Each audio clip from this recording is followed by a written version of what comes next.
Welcome, and welcome back to the Loyal Sons podcast. I am the Hoff. I am flying solo for the first portion of this episode. Brett will be joining us later on as we hop into a brief review of last week's games in the Big 12 and Iowa and Nebraska, and that bludgeoning that Iowa put on Nebraska and Lincoln. And then diving into the conference championship games, which are kicking off on Friday. Pretty exciting down here.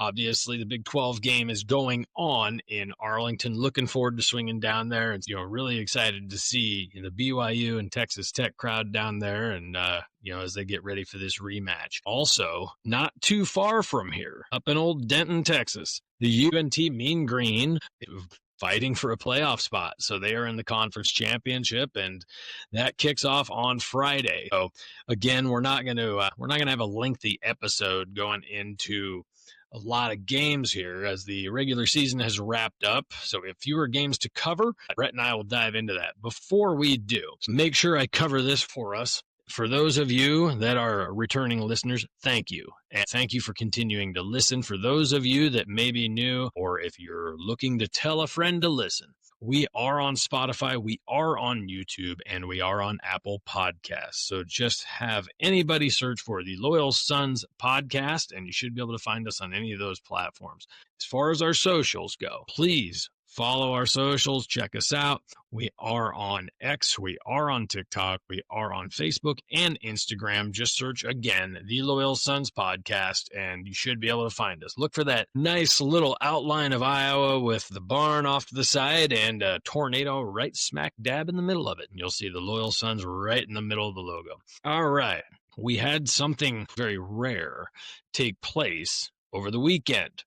The college football and college basketball world, many had no clue that this happened, and why would you? Now, anybody that is north of the Mason-Dixon line knows that in the Midwest, in the northern states, in the Northeast, that wrestling in many states is a religion, much like football is down here in Texas.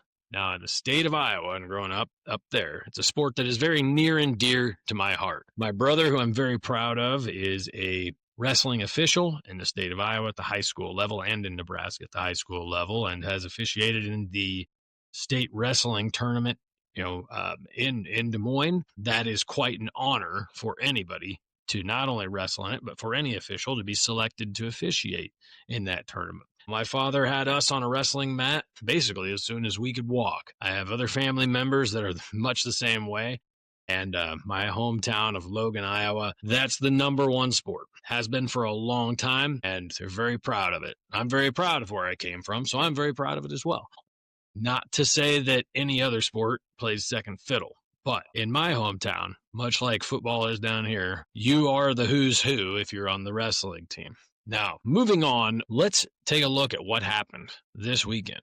Now, take a deep breath, because the Iowa State Cyclones ended a 21-year drought and knocked off the reigning big brother in the sport of wrestling, the Iowa Hawkeyes, in Ames. So in Hilton Coliseum, they finally freaking did it. And I was watching this duel with, the same hopes that you have every year. They might start off by winning a couple matches. They might be up 6-0, but you always just kind of have this feeling like, well, it's Iowa.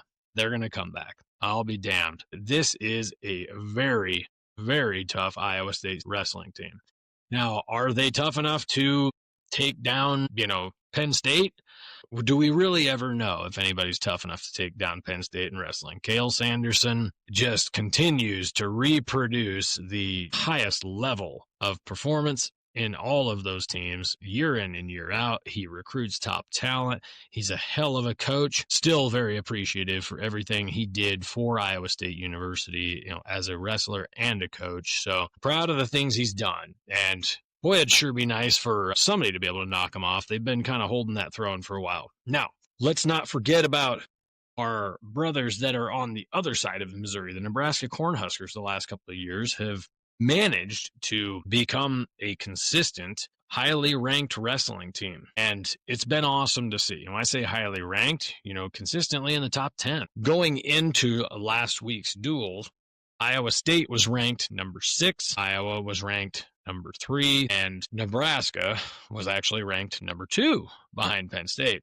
Now, Nebraska and Iowa both had a little bit of a rough go. They ran into some very, very tough competition over the last week. The one thing they both have in common is that they both ran into Ohio State, and it did not go well for either one of them. Nebraska also had to wrestle against Oklahoma State, the number 5 team in the nation. Didn't really go so well for them again. Iowa's 2 losses, Ohio State and Iowa State. So these are all top-ranked teams that they have lost to. So nothing really to get down about for, Husker and Hawkeye fans. It's early in the season. The Cyclones are up there ranked number 3 now. Iowa is now at number 4. Nebraska is now down at number 6. And for the first time, and it's been so long that I can't even remember, the Iowa State Cyclones are ranked higher than the Iowa Hawkeyes. Now, let's not get ahead of ourselves and think that this is the way it's going to be the rest of the year. Anything can happen in the sport of wrestling. There's some tough teams out there that are smaller schools. You never know what can happen. So, should be a hell of a fun year. Really looking forward to seeing what all 3 of our teams do as we continue on. Let's hop into college basketball. And Iowa State just finished up their game tonight against Alcorn State.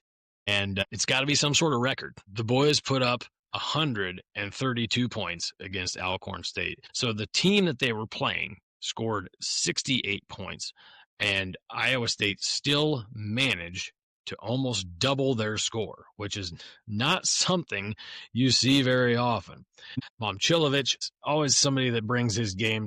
Obviously can have an off game here and there, but 27 points tonight. Jefferson getting his swagger. One of my friends watching the game also said tonight, 24 points, and then Bateman coming off the bench with 26 points as well. Teray continues to be a consistent performer. I just saw ESPN rank him in one of the top 10 freshmen of the season, at this point. Heisey contributing as well, both of those guys with 13 points. So the team is off to a hot start. Had a hell of a run in the Players Era tournament last week in Vegas. We're not going to get into that. I know there's a lot of people that their feathers are all ruffled about the tiebreaker and, Iowa State not playing in a third place game or championship game, but it is what it is. 3 great wins. You really can't ask for more. Oh, by the way, Iowa State is also up to number 10 in the rankings. So winter sports are off to a great start for the Cyclones. Now the Iowa Hawkeyes, another tough team, not ranked, but tough. We got a new coach, essentially a new philosophy. Some of the players that transferred out of that program, you see them playing for other teams right now, and you can see the difference in attitude between those players and what's going on in Iowa City. Iowa came up against a very tough Michigan State team last night. And no, it didn't go so well for them, but you know what? These are the games that are truly going to test this team as they continue to really focus on building chemistry, and building that team atmosphere. And Ben McCollum is the right coach to do it. We've got the Cy-Hawk battle coming up here, and this is not a game that Iowa State can overlook, even being ranked number 10 in the nation. This is an Iowa team that can beat anybody on any day. They didn't have the greatest performance against Michigan State, but there's a lot of teams that don't. Going back to the Big Ten, Nebraska is now sitting at 8-0. Now, have they played a ton of tough competition? Not really, but many teams don't at this point in the year. I'm not going to sell them short though. They have beaten Oklahoma, so an SEC team. We don't know what Oklahoma is, but at the same time, we know what Oklahoma has been in the past. They did beat K-State, and K-State's having a little bit of a rough year. Not sure what's going on down there and, what Crazy Tang is doing, but it might be a rough year for those guys based off of some of the performances we've seen. But Nebraska's sitting again at 8-0. They are getting votes for the top 25, right there along with Iowa. So we could see all 3 schools ranked up there in the top 25 before too long. Nebraska has a big game coming up against their in-state rival with Creighton here in the next couple days. As far as what the Iowa State Cyclones have to look forward to, I feel like this is a very tough team, mentally strong. Obviously, Coach Otts is going to have the boys ready.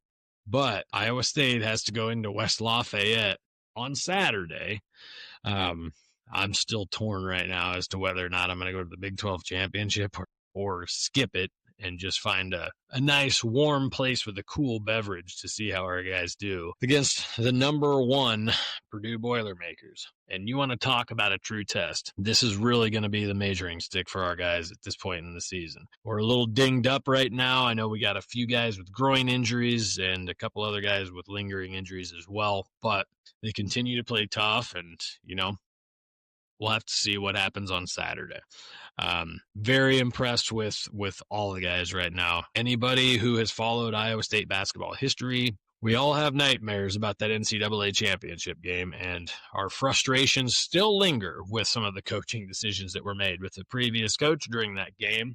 And maybe it's time to exercise some demons. Let's hope. So they go to West Lafayette, and then they have the Hawkeyes coming to town. I'm sure that's going to be a rough and rowdy crowd there in Ames. So we'll see how that one goes. Hopefully it's not a letdown game, but let's not jump ahead. Let's focus on Purdue, fellas. All right. And the Hawkeyes move back into MAC and lower level schools after that, before we get into January and everybody hops back into conference play. The Nebraska Cornhuskers are friends across the river. Like I said, they've got Creighton coming up on the 7th, and they also have Wisconsin coming to town. And then another Big Ten school, which is not going to be an easy task for them. They got number 14 Illinois. That is out in Champaign. And then they have North Dakota coming to town, and then New Hampshire, all before Big Ten play. Again, early in the season, I'm actually shocked at how many teams are really stepping up and taking on some tough competition as opposed to just scheduling all cupcakes. Let's face it, neither conference is the SEC. So, we can't get away with that here. Sorry, SEC, not really. Anyways, that's enough about men's basketball. Let's hop into women's basketball, because all 3 schools are continuing to have a hell of a start to the year. Going to kick it off with yet another number 10 Iowa State team. Again, great year for winter sports. 2 top 10 basketball teams and a number 3 ranked wrestling team. So the Iowa State women's team, led by that powerhouse Audie Crooks, who just continues to blow people's minds with her ability to score, and just, man, she is just an absolute animal out there. As they were closing out the month of November, they took down Marquette and also took down Indiana. On the horizon, Northern Illinois comes to town before number 12 Iowa is coming to Ames to take on the number 10 Iowa State Cyclones. And then it doesn't really get much easier from an in-state rivalry standpoint. Northern Iowa now comes to Ames. We've seen Northern Iowa pull these upsets off in women's basketball before. They've done it to multiple schools, including us. Then after that, it hops right into conference play. So the Jayhawks come to town, and then Iowa State travels down to Houston. And that closes out the month of December.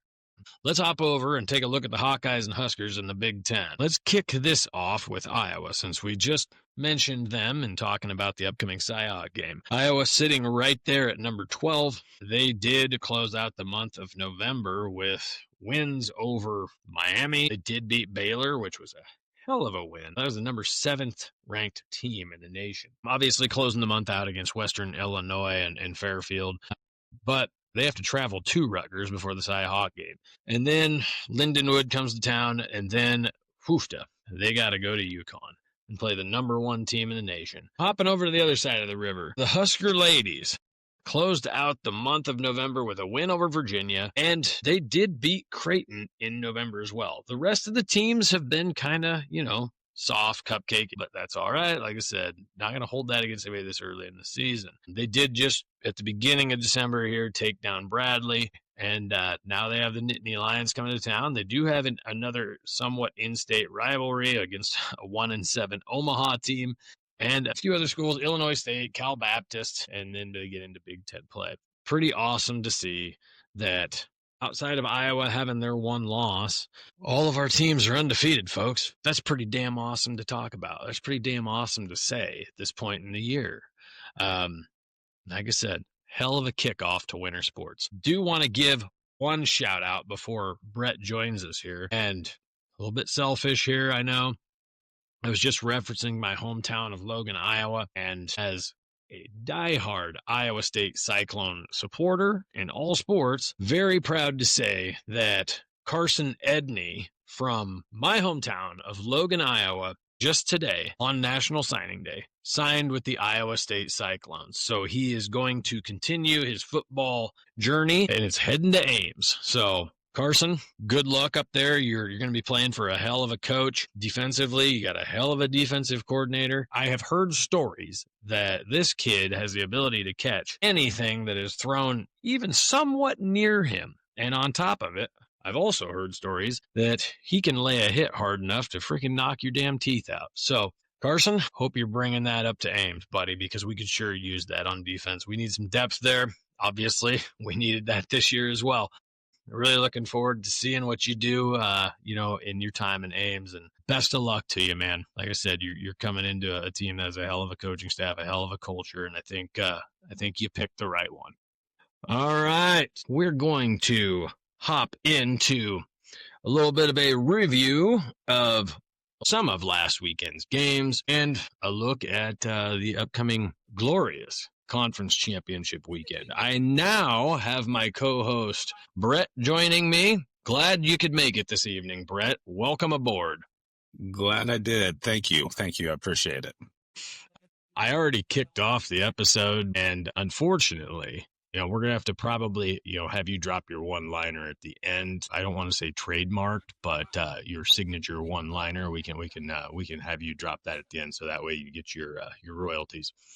Awesome. How's your week been so far, man? That's the only thing that's the one thing I look to each week. How my week's been going.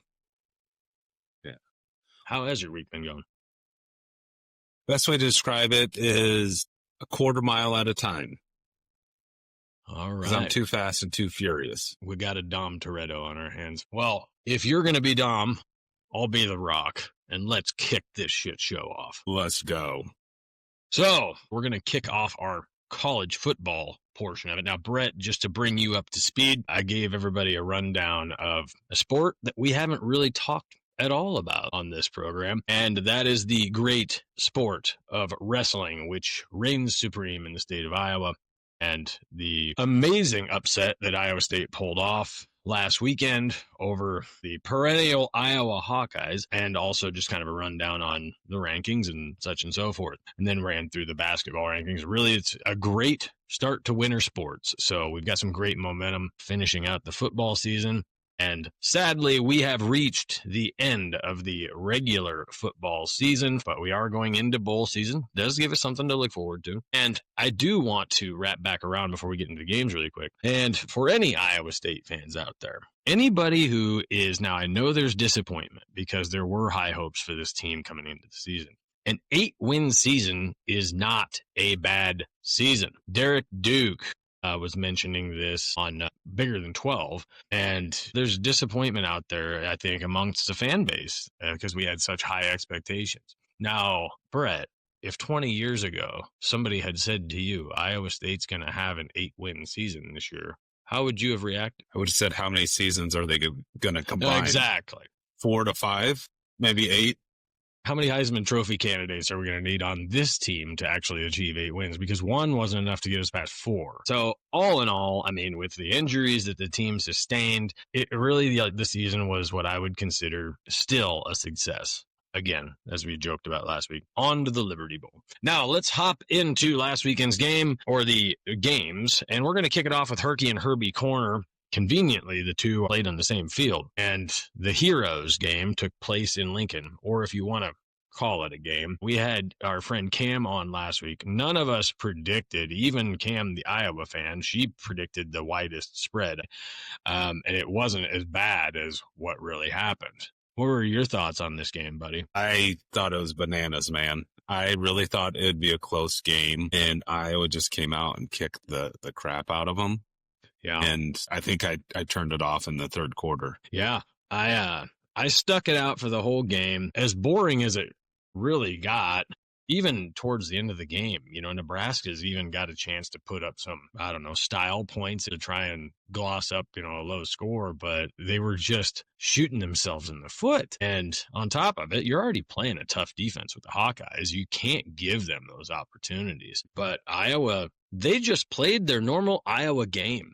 And strangely, Nebraska's defense somehow was stymied, it seemed like, by a relatively, how do I say it, a relatively basic style of offense that Iowa ran at them. They didn't do anything fancy. Do you think the noise outside of the Nebraska program that's been going on just kind of finally got to them? And that consistent Iowa offense was just steady, and they're like, we're done. Yeah, we're not fazed by the weather. We're not fazed by the fact that we're in a historic Memorial Stadium and all your sellouts. And yeah, they just went in like it was a business trip. Yep. I think Nebraska, it definitely seemed like if there was a team that was more emotional in that matchup, it was Nebraska. But I mean, attitude reflects leadership. And you look at Ferentz versus Matt Rule in that area, and obviously one is much more emotional than the other. I mean, for God's sakes, one's active on TikTok and the other one, I don't even know if he's on social media. Does he smile? Ferentz? Yeah. He does. The guy actually, he's, for as much as Iowa State fans, they as much as it just turns their stomach to say anything good about Iowa. The thing is, Kirk is a great coach. He truly cares about his players, and you'll see him smile towards the end of each season. Like one rare time you'll see him smile is on senior day. He gets really emotional when his seniors are walking out. That's a great coach. He cares. Matt Campbell is much the same way. And I think I saw him smile on their senior day because there was a former player that came back, was on the sidelines, and ran up and gave him a hug before the kickoff, and he smiled in. So yeah, he's not as stoic as he seems, but yeah, definitely a guy that likes emotion. Now, going back to your question, I do think, yes, Nebraska, there's a lot of hot air blowing around. Some of it's driven by the media. Some of it may be fact, but nobody knows. Penn State, as of this night in the week, has not hired a coach yet. Unfortunately, the rumor mill is swirling for not only that side of the river, but my friend, it's swirling in a very Cyclone-style fashion around the city of Ames right now. Now, how much weight you can put on those rumors, I don't know. But it seems to be that it's getting heavier and heavier around Matt Campbell. The likelihood of him accepting an offer from Penn State, I don't know. But Rule is a guy that even with his extension, they're not counting him out as a candidate. No. And if Matt Campbell went to Penn State, that'd be a great hire for him. It would be. I would imagine that they have a kind of succession plan set up with the success that he's built. I would imagine one of his assistants would take over and keep kind of that momentum they have and tradition. I mean, we've got continuity in the coaching staff, how strong that, but we've got a defensive coordinator that is on, Love Haycock, but he's, within a couple of years of likely retirement. And then, on the offensive side, Mauser's, I think he's a decent offensive coordinator. Is he head coach material just yet? I don't know. Only time will tell. But again, that's all rumor mill. Really no reason to put a lot of weight into it. It's just, this was something with Kalani Sitake saying, I'm staying at BYU because Crumble Cookie is going to give me a shit ton of money to stay here, obviously. When that took place, that's when all this started. And I wasn't nervous at all in any way until just a little bit hit me after that happened. We can move on from the Nebraska-Iowa game. It's now bowl season.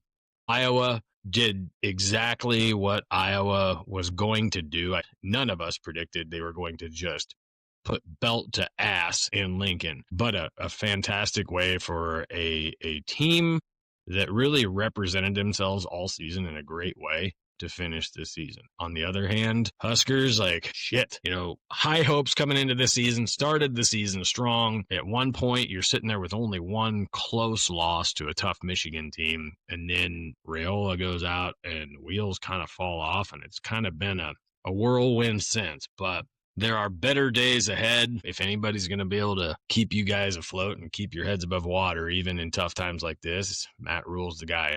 Nebraska finished the season with 7 wins, which, credit to Matt Rule. The last couple of coaches weren't able to achieve such high marks. So hey, they're bowl eligible. You can't complain, right? All right, well, moving on from that, looking towards bowl season, there's a couple projections have us facing off against Nebraska when it comes to bowl season. But we're not going to talk about the shit show Iowa State, Oklahoma State game. No, we're moving on from the Iowa-Nebraska game. The shit show is on the horizon. Okay. So now, since you so eloquently helped me with a great segue, let's head up to Stillwater, Brett, mentally. Our guys finished the season strong compared to where we were headed in the second half of the season, right? Amazing start, completely fall off a cliff. We're going, where the hell is our passing game? We had a guy that was projected to be one of the best quarterbacks in the Big 12. They had a defense that was supposed to be one of the best defenses in the Big 12. Now there's like half of them still there. It was just, everything was going chaotic. Then they have that great win against TCU, kicked the ever-living hell out of Kansas, which we did not see happening. And all of a sudden we're sitting here going like, wow, this passing offense is back. This defense, these young guys are stepping up. Maybe they've got it figured out. And then something that we said very early in the season, we had a fear of happening, looked like there was a chance it could happen, but it was just going to be in different circumstances. Many Iowa State faithful, including people who host various programs discussing college sports at Iowa State, I heard say at some point earlier in the season, this looks like a perfect setup for Iowa State to have a great year and Oklahoma State to return the favor for 2011. Proved them wrong. Yeah. Uh-huh. No. We're just going to lose 4 games in a row and not be a top-ranked team. Right. Which, regardless, if you want to carry momentum into next season, you can't lose that game. Not to a team that's a 1-win team and hasn't won. By this time next week, Oklahoma State will not have won a conference game in 1,000 days. Or wait, no, I can't remember. I saw the stat. Maybe it was this day next season. I can't remember. Either way. Yes. So winless in conference for 2 seasons in a row at least. And you just can't lose to that team. A team that's down on their luck. They're playing with God knows who. You're playing with a taped together coaching staff and just received news of a new coach. So their current coach is sitting there going like, well, my days are numbered, possibly. That's not a team you should lose to again. Oh, this was what, I don't know. I think we all kind of somewhat predicted this type of game in our minds. They're going to go to Stillwater.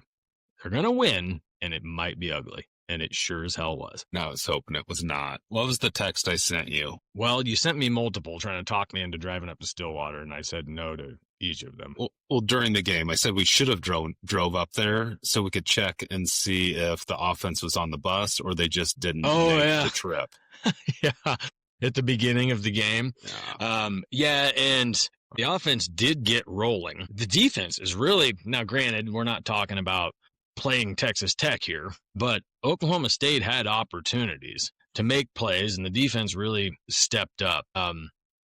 And I mean, let's see, it's a Division I team. They've still got talent on the team. And they've given other teams a hell of a scare too. They took K-State down to the wire. They've hung with a couple other teams as well, at least for majority of the game. But yeah, I mean, this was similar to that Arkansas State game where it was kind of like, they're going to win. It just may be by very little.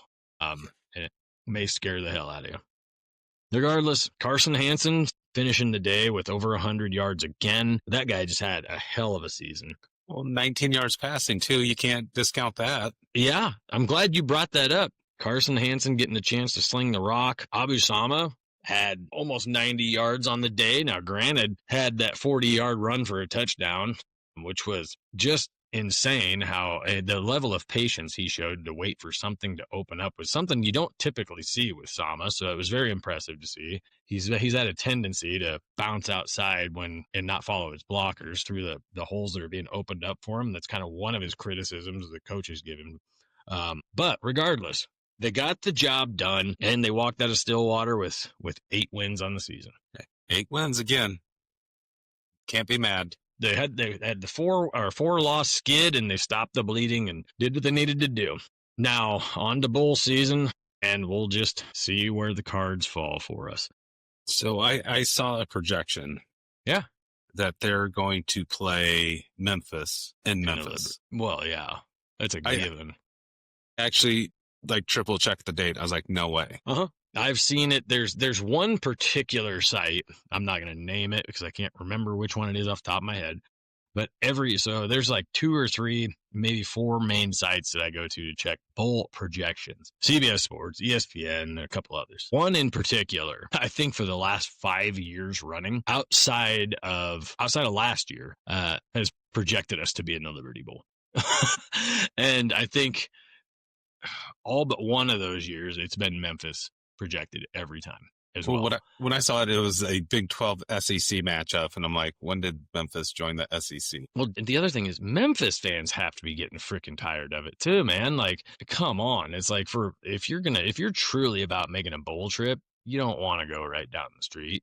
That would be like Iowa State having a bowl game in Ames. Iowa State fans will be like, okay, yeah, we'll go. It's not really very exciting for us, but yeah, we'll go. Yeah.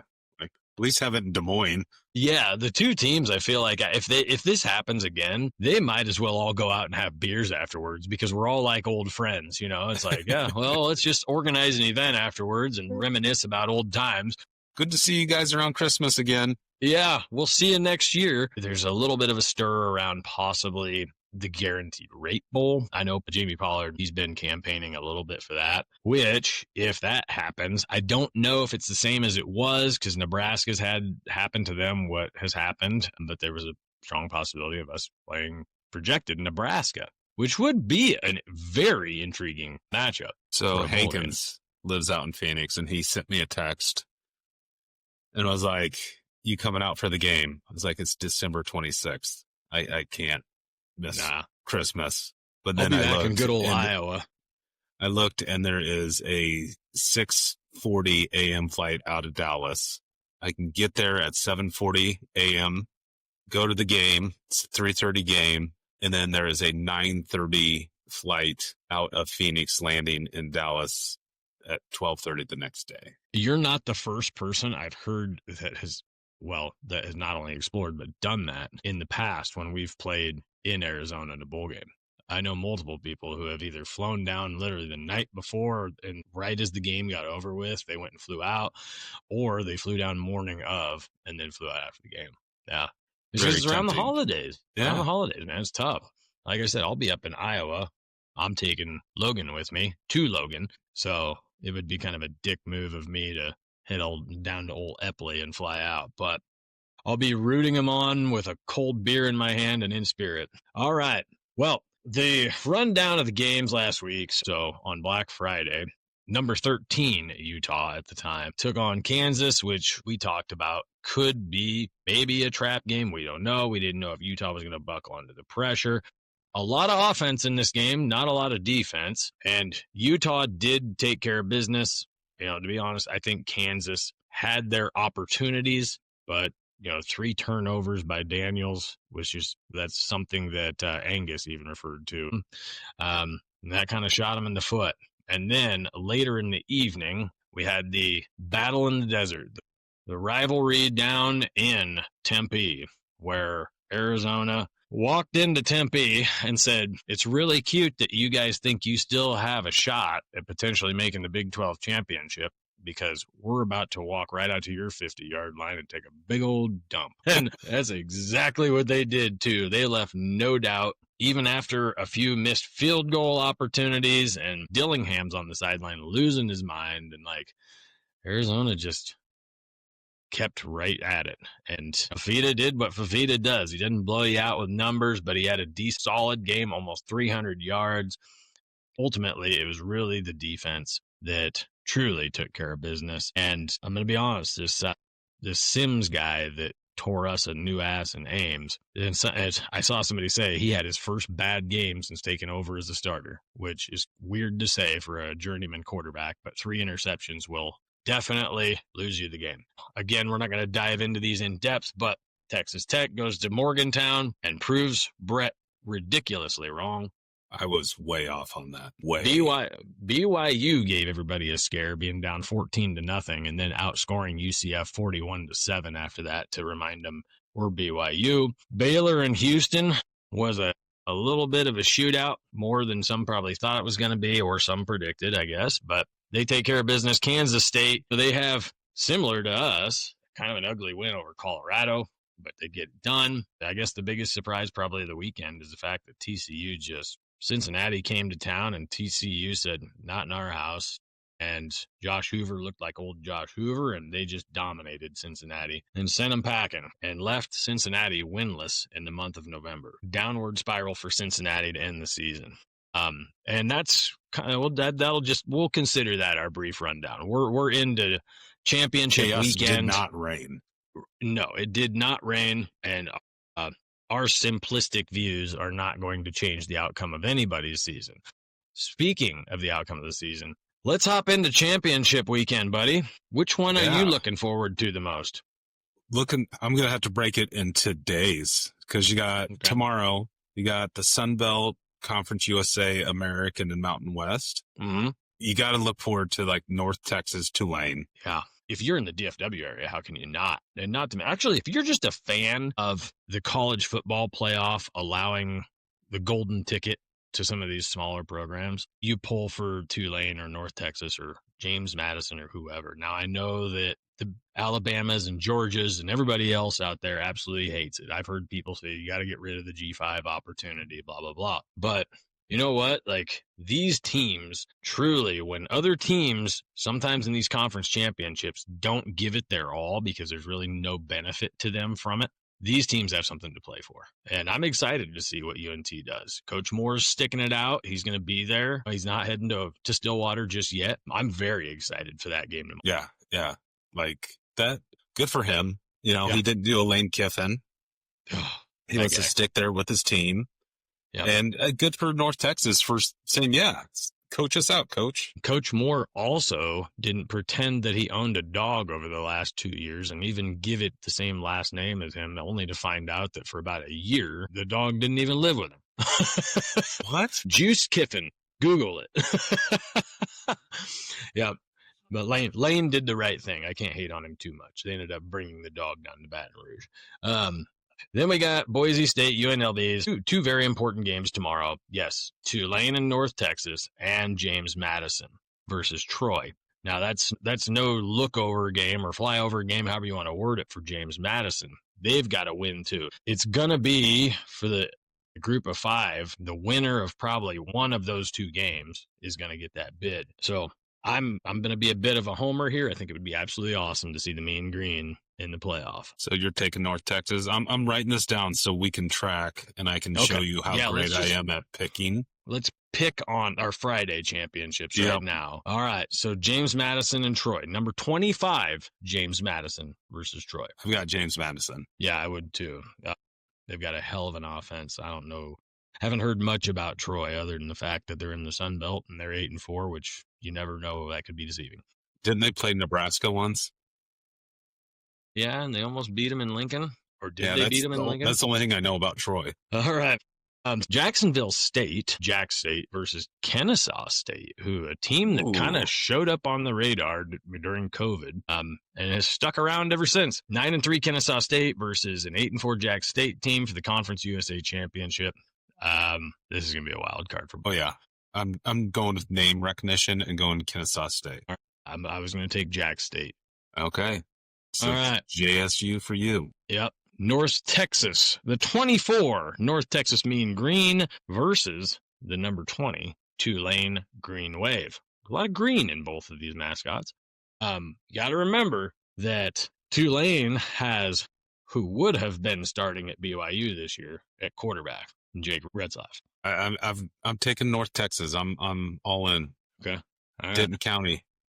I am too. I had a chance earlier this week to go through and watch some highlights of North Texas season. And I'm going to be honest, man, that offense was way more impressive than I thought it was going to look. A very much explosive play offense. So we're both taking the Mean Green, and then we go down the Running Rebels of UNLV are taking on Boise State in the Mountain West. And I'm taking UNLV. See, I'm torn. Like, if you haven't gone to a game at Albertsons Stadium in Boise, Idaho, you need to go. It's so much better than on TV. And then my brother-in-law, headache to watch it on TV. Yeah. My brother-in-law, Mark Shady Brown, UNLV alum. I got to go with Boise State. For anybody listening, Brett does not actually think his brother-in-law is shady. No, that's his nickname, Shady. Oh, it is actually Shady. Yeah, that's what Jackson calls him. So hard to take a man with a mustache like yours, calling another man shady. This majestic mustache. Yeah. So moving into Saturday, because I know we've got some time constraints here. The 11 a.m. game on ABC, unfortunately, is also at the same time as tip-off for the Iowa State versus Purdue basketball game. But number 4, Texas Tech, continues their campaign towards proving to the naysayers that not only themselves, but the Big 12 can be a legit contender. Taking on number 11 BYU in the rematch from earlier this season, which Texas Tech told them, we don't got time for you. And who knows? BYU, there's a couple guys that they've been missing. LJ Martin's a little bit healthier. He's not 100%. They had a couple guys missing earlier on in the season, one of which is going to be returning, I think, maybe for this game. I don't know if it's going to be a difference maker or not, but I'll let you pick first. I'm going with Texas Tech. I think that's kind of the general feel about this game. As much as people would love to say, yeah, we want to see a good game, I think they're just too good on both sides of the ball, man. I mean, Iowa State proved for a quarter and a half how to shut down BYU, and Texas Tech's defense is insanely better than ours. So, yeah, I'm going with Texas Tech on this one. Unfortunately, it may result in us getting 1 versus 2 bids in the playoff. So be it. All right, MAC championship. Let's get through this one quick. Western Michigan versus Miami of Ohio. Taking Western Michigan. All right. I'm gonna take Western Michigan as well. Because to be honest, I don't know shit about Miami of Ohio this year. Like, honestly, I haven't paid attention to Miami of Ohio since we played them in a bowl game years ago. Yeah. Didn't Ben Roethlisberger play there? Yeah. Yep. Big Ben played there. So let's go on to a less important game later in the evening, 7 p.m. on ABC. One of the most mind-boggling conference championship games that there is this year, which, by the way, I have heard multiple reports say that there's never been more weight on a Big 12 championship game than there is this year, and more anticipation for the game as well. Now, let's move on to the ACC championship. Number 17, Virginia, 10-2 versus 7-5 Duke. So you've got Miami, you've got Pitt, you've got Georgia Tech, you've got all these other teams sitting on the outside watching this 7-5 team try to steal a playoff spot. That would be amazing if Duke got the automatic bid by winning the ACC championship game. If that happened, every single person that has been criticizing the ACC this year would say, of course, that's just typical ACC fashion. I changed my original pick. Chaos is going to reign one of these weekends. You know, I'm taking Duke. It's not that outlandish, but I'm going to take Virginia. I have seen them play a couple times. They do look like somewhat of a solid team. So I'm going to pick them. All right, now let's head back to earlier in the day, 3 p.m. on ABC. The game that ESPN is getting all hot and bothered for, I'm sure. The SEC championship game, a rematch of Georgia and Alabama. The number 3 Bulldogs are taking on the number 9 Tide. And I'll go ahead and pick first on this one. I think the Tide is going down.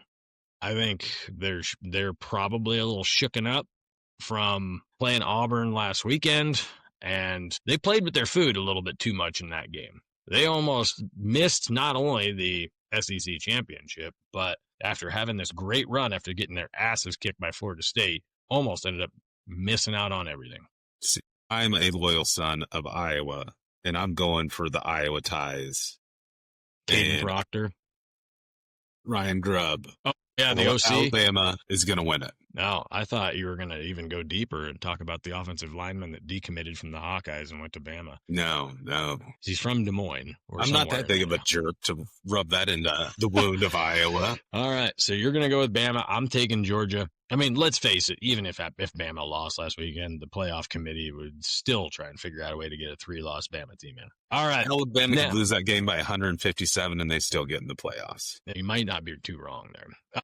Now, a game that I am looking forward to extremely, because we've got a team that is a perennial powerhouse that looks absolutely unbeatable. They are, in fact, the only team in all of college football that people say is the team that just can't be beat this year. The biggest scare they've had came from the Texas Longhorns, first game of the season. Now, they are taking on a team who made the playoff last year, and everybody said that was smoke and mirrors. And then this team not only comes back and is in the position they're in, but they have a better season this year than they have last year and look even better. And one of them's got to prove somebody wrong. 2 undefeated teams, number 1 and number 2 in a conference championship for the first time in history. I'm curious as to what your pick is first. I'm going with Ohio State. Yeah. Like they finally beat Michigan, and now they can go win a national title and be like the state north of us.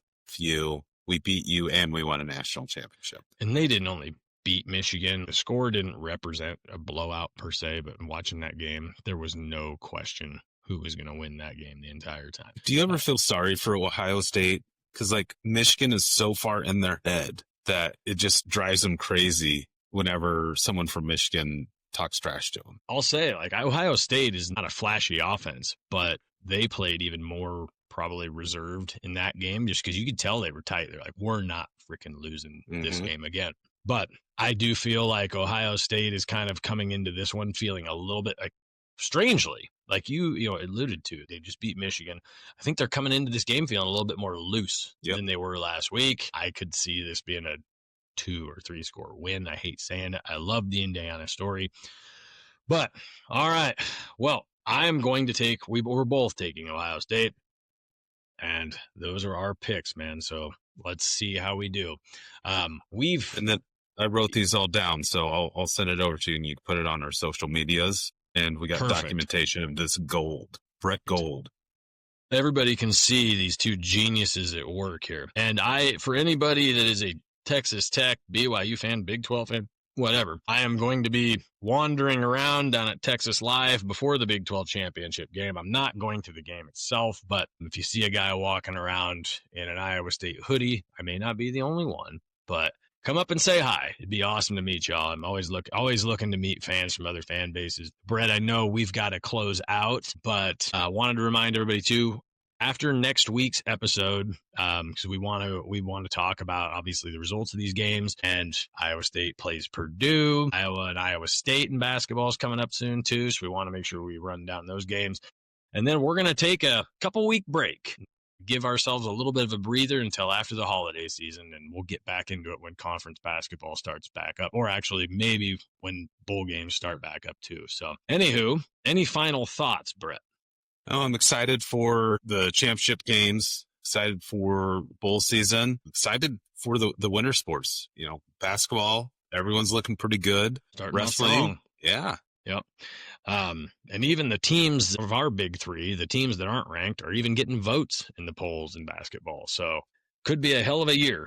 Well, we've enjoyed covering the regular season or conference, however you want to say it, games with y'all. And again, we want to say thank you for all of you who have become new listeners or returning listeners and continuing to give us a spin on our, the 3 platforms we're on. We're going to close out with it being Thursday night. We've got things to do. And again, thank you. And make sure you're following us on our socials on Instagram, X, Facebook, and TikTok. And what is it you always say, Brett? Smash that like button. Yes, indeed. Smash that like button or just give it a tappy.